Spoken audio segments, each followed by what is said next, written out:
প্রশ্নটি করেছেন আঞ্জুয়ারা, লিখেছেন যে মোহতারাম, জিন দিয়ে মানুষের চিকিৎসা করা সম্ভব কিনা। সম্প্রতি কুষ্টিয়ায় এক বোনকে দেখলাম, তিনি জিন দিয়ে মানুষের চিকিৎসা করেন। এখন আমার প্রশ্ন হচ্ছে, জিন দিয়ে আসলে মানুষের চিকিৎসা করা সম্ভব কিনা। খুব ইম্পর্টেন্ট একটি বিষয়। সুলাইমান আলাইহিস সালাতু ওয়াস সালাম জিন দিয়ে কিন্তু মসজিদ নির্মাণ করেছিলেন, আপনারা জানেন, জিনের সহযোগিতা নিয়েছিলেন। মানুষ কখনো কখনো জিন দিয়ে ভালো কাজ যদি করতে চায়, জিনকে আনুগত্যে নিয়ে এসে, তাহলে এটা কিন্তু জায়েজ আছে। তবে হ্যাঁ, বদজিন যেগুলো আছে এগুলোকে আনুগত্য করে, এগুলোকে কাছে নিয়ে এসে মানুষের খারাপি করা, এটা কোনোভাবে জায়েজ নেই।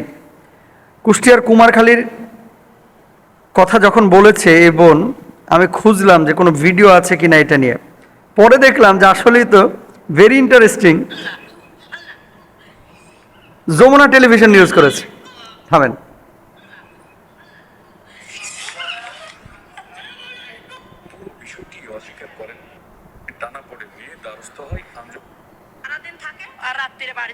স্বীকার করে না, এক কথায় দুই কথায় যখন ওই আমি সাংবাদিক পুলিশের কথা বলেছি তখন হচ্ছে আচ্ছা, আমি বলি বোন বিষয়টা। উনি প্রশ্নটা করার পরে আমি খুঁজলাম যে আসলে কি হয়েছে ঘটনাটা। পরে দেখলাম যমুনা টেলিভিশন নিউজ করেছে। পরে বুঝলাম যে হ্যাঁ, এটার ভিত্তি আছে। জিন দিয়ে মানুষের তদবির করা, চিকিৎসা করা, এটা জায়েজ আছে। এটা শরীয়তে কোনো সমস্যা নাই, যদি ভালো জিন হয়, আনুগত্য নিয়ে এসে তার থেকে উপকার নেওয়া জায়েজ আছে। এই মহিলা যে কাজ করেছে, এই মহিলা আল্লাহু আল্লাহু জিকির করে মানুষজন দাঁড়ায় থাকে, আমার কাছে জিন এসেছে। সম্ভব, জিন নিয়ে আসা সম্ভব, যারা তদবির করে, চিকিৎসা করে, আপনারা জানেন। কিন্তু কিছু কিছু ফাউল কবিরাজ বাংলাদেশে আছে, যারা বিভিন্নভাবে উল্টাপাল্টা তথ্য দিয়ে পারিবারিক ঝামেলা বাঁধায়। মহিলা এসে, মানে আরেকজন মহিলা যিনি অসুস্থ, তার কাছে জিজ্ঞেস করেছে, আমার হাতটা দেখে বলেন তো যে আমার কি অবস্থা। হাত দেখে বলছে, তোর স্বামী তো দ্বিতীয় বিয়ে করছে, শহরে বউ নিয়ে থাকে, তোর স্বীকার করে নাই, আমার জিন বলেছে। এরপরে স্বামীর কাছে যাওয়ার পরে তো মারামারি, যে কবিরাজ বলছে, কবিরাজের কাছে নাকি জিনে এসে বলে গেছে শহরে বউ নিয়ে থাকে। এমন পর্যায়ে চলে গেছে, এটা থানা পুলিশ পর্যন্ত হয়ে গেছে। সাংবাদিকের ভয় দেখাইছে, তারপরে স্বীকার করেছে যে না, আমি বলি নাই। যেই কবিরাজগুলো এই ধরনের কোনো কথা বা অ্যাটিটিউড দেখাবে, দেখেন, জিনের ঠেকা পড়ে নাই যে আপনার স্বামী কোথায় গিয়ে পরক্রিয়া করতেছে, কোথায় গিয়ে বিয়ে করছে, কোন হোটেলে গিয়ে কফি খাইতেছে, কোন হোটেলে চা খাইতেছে, সকালবেলায় পরোটা খাইছে না ডিম খাইছে, আলু ভাজি খাইছে না ডাল খাইছে। জিন আই সেইগুলো বলে যাবে, এগুলো জিনের ঠেকা পড়ে নাই। এখন বাংলাদেশের মানুষ কিছু কিছু জিনিস উল্টাপাল্টা একটু ভাব সব নিয়ে বলে ফেলায়, পরবর্তী সিচুয়েশনটা কি হবে এটা কিন্তু ফিকির করে না, চিন্তা করে না। এলাকা ভিত্তিক যে সমস্ত কবিরাজগুলো আছে, কবিরাজগুলো থেকে সাবধান।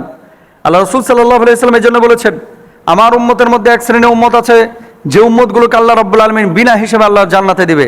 70,000 উম্মত এরকম আছে, 70,000 উম্মত বিনা হিসেবে জান্নাতে দিবে আল্লাহ তাআলা। কারা এরা? লা ইয়াস্তারকুনা ওয়া লা ইয়াতাতায়্যারুনা ওয়া লা ইয়াতাওয়ুনা ওয়া আলা রাব্বিহিম ইয়াতাওয়াক্কালুন। এই যে কবিরাজের কাছে যাচ্ছেন, ওই কবিরাজ পর্দা করে না। যে কবিরাজের কাছে যাচ্ছেন, অনেক কবিরাজ নামাজ পড়ে না।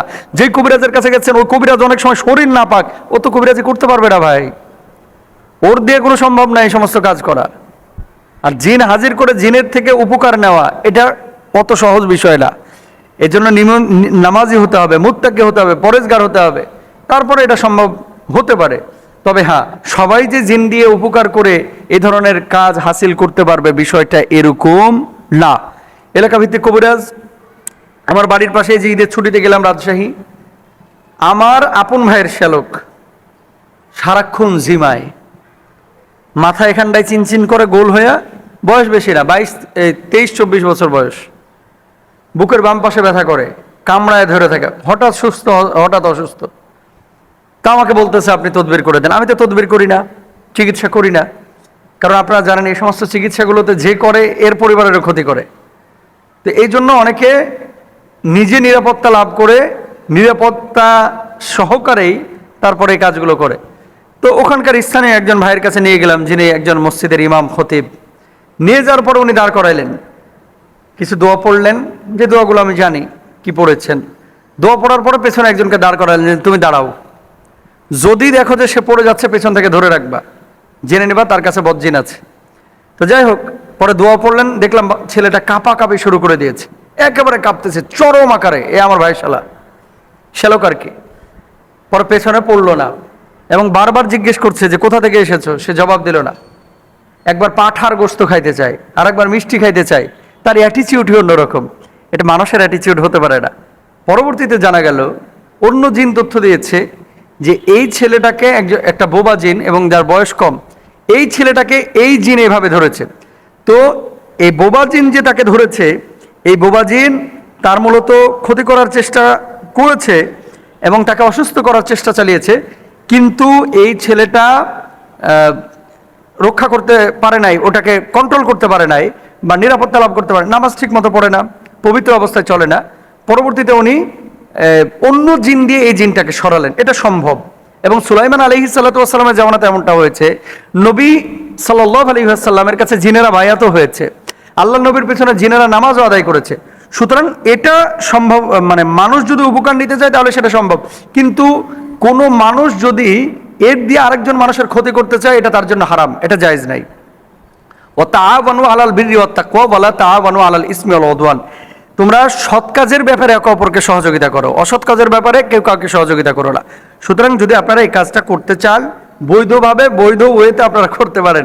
অবৈধভাবে যদি কেউ এটা করে, এটা হারাম সম্পূর্ণরূপে। আপনাদের কাছে বলি, এই ধরনের কোনো প্রশ্ন থাকলে আমাদের কাছে পাঠাবেন লিখে। আমরা এই প্রশ্নগুলো পরবর্তী সময়ে ইনডোরে আলোচনা করে আপনাদেরকে